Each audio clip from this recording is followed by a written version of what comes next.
Welcome back to law सरकारी अब channel. दोस्तों, आप सबके लिए एक और गुड न्यूज़ है। जैसे कि हमने अपने लास्ट वीडियो के माध्यम से आप सबको इन्फॉर्म करा था सुप्रीम कोर्ट लॉ क्लर्क कम रिसर्च एसोसिएट की वैकेंसी के बारे में, जो कि एक कॉन्ट्रेक्चुअल वैकेंसी है।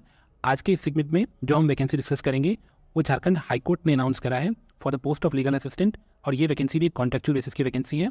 तो आज के इस वीडियो में इस वैकेंसी की क्या एलिजिबिलिटी होगी, एजुकेशनल क्वालिफिकेशन क्या क्या रिक्वायर्ड है, सैलरी स्ट्रक्चर आपकी क्या होगी, और अदर जो भी रेलिवेंट कंडीशंस होंगे हम इस वीडियो में वन बाय वन करके डिस्कस करेंगे। दोस्तों, आप देख सकते हैं ये वैकेंसी एडवर्टीजमेंट नंबर 1 2026 है। ये वैकेंसी का जो आपको ये PDF है ये आपको ऑफिशियल वेबसाइट पे मिल जाएगा। मैं आपको इस वैकेंसी का लिंक प्रोवाइड कर दूंगा डिस्क्रिप्शन में। तो यहाँ लिखा हुआ है applications are invited from eligible candidates for the engagement of legal assistant in the high court legal service committee Ranchi on contractual basis at a monthly honorarium of ₹40,000 only. So initially the engagement of legal assistant is for the term of 6 month. आपका ये जो initially आपको जो hire किया जाएगा for the term of 6 month which can be extended up to 2 years. अब हम लोग एलिजिबिलिटी क्राइटेरिया को डिस्कस कर लेते हैं।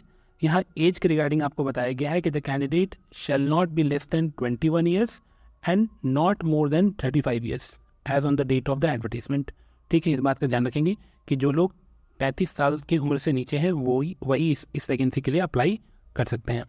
एजुकेशनल क्वालिफिकेशन के बारे में अगर हम बात करें तो यहाँ लिखा हुआ है कि एनी लॉ ग्रेजुएट या फिर post graduate from a university college recognised by the bar council of India shall be eligible to apply.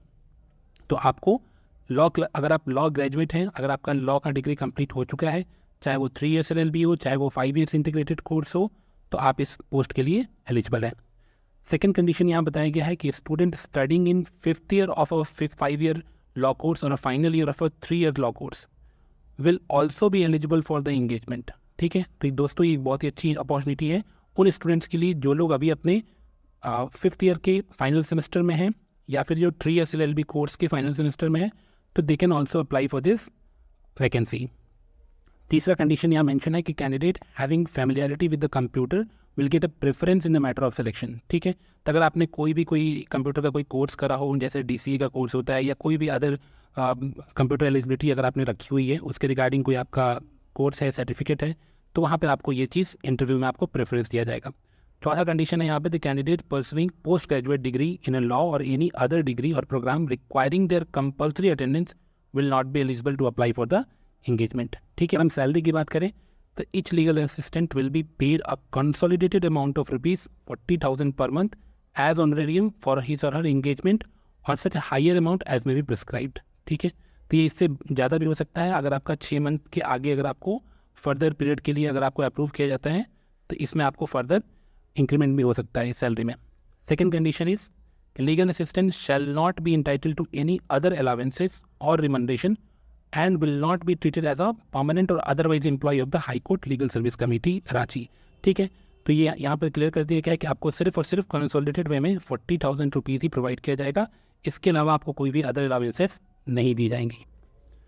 दोस्तों, तीसरे नंबर का जो कंडीशन है बार टू प्रैक्टिस, ये बहुत ही इंपॉर्टेंट है। यहाँ ध्यान से देखिए कि legal assistant shall not be entitled to practise as a lawyer or to take up any employment engagement of whatsoever nature on a full time or on a part time basis।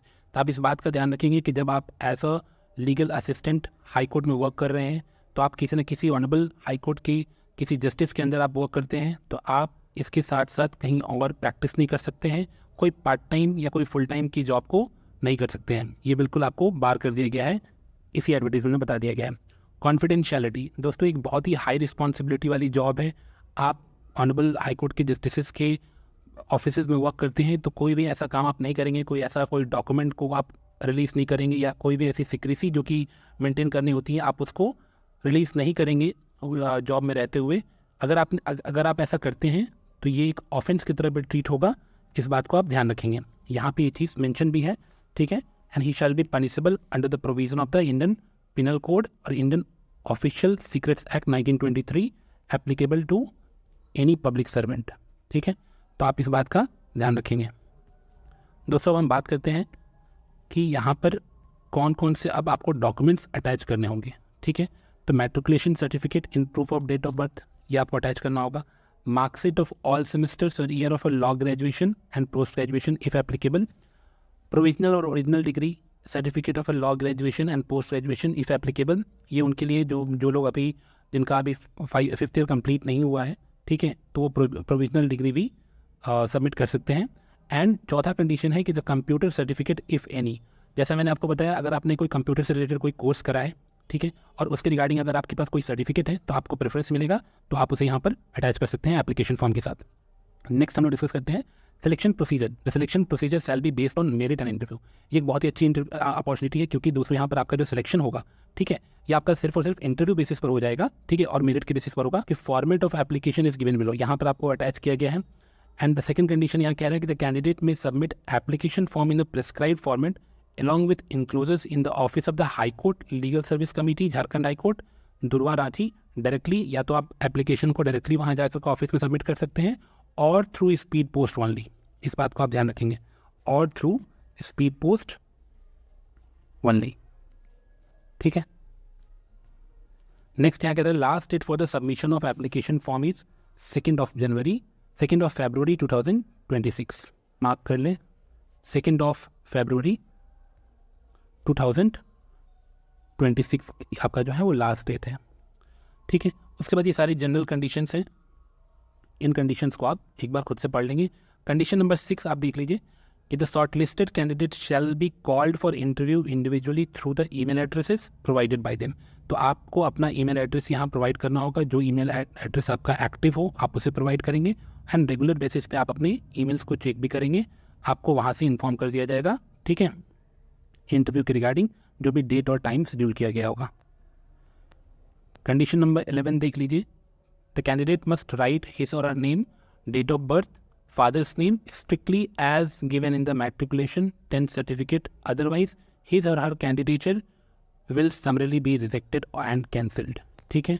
तो आपके जो matriculation certificate पे जो details होंगी आप ध्यान से वैसे ही इसको फिल करेंगे, कोई स्पेलिंग मिस्टेक नहीं करेंगे, ठीक है। कोई भी डेट में, चाहे वो डेट ऑफ बर्थ हो, अदर डिटेल्स हो, अपने फादर नेम हो, ये सारी चीज़ें आप मैट्रिकुलेशन के सर्टिफिकेट के अकॉर्डिंग ही फिल करेंगे, ठीक है। बाकी इसमें सारी अदर कंडीशंस दिए गए हैं। 17 आप देख लीजिए, no T&DA shall be paid to the applicants for appearing in the interview, आपको अपने खर्च से वहाँ तक जाना होगा, ठीक है। और इस डॉक्यूमेंट में अगर आप नीचे स्क्रॉल करेंगे तो यहाँ आपको format of application form provided है, जहाँ आपको एक पासपोर्ट साइज फोटोग्राफ लगाना होगा, application for the post of legal assistant यहाँ मेंशन होगा, कैपिटल लेटर्स में ये आपको डिटेल्स भरने होंगे, नीडिंगली स्पीड पोस्ट करना होगा दिए हुए ऑफिशियल एड्रेस पर, ठीक है। थैंक यू सो मच दोस्तों। और अगर आप एक लॉ स्टूडेंट हैं, एक प्रैक्टिसिंग एडवोकेट हैं, ठीक है, किसी भी गवर्नमेंट लीगल एग्जाम की प्रिपरेशन कर रहे हैं, तो काइंडली मेक श्योर करें कि आप इस चैनल को सब्सक्राइब कर लें। इस चैनल पर आपको रेगुलर बेसिस पर जो भी गवर्नमेंट लीगल जॉब की नोटिफिकेशंस होती हैं उनको प्रोवाइड किया जाता है, ठीक है। Thank you.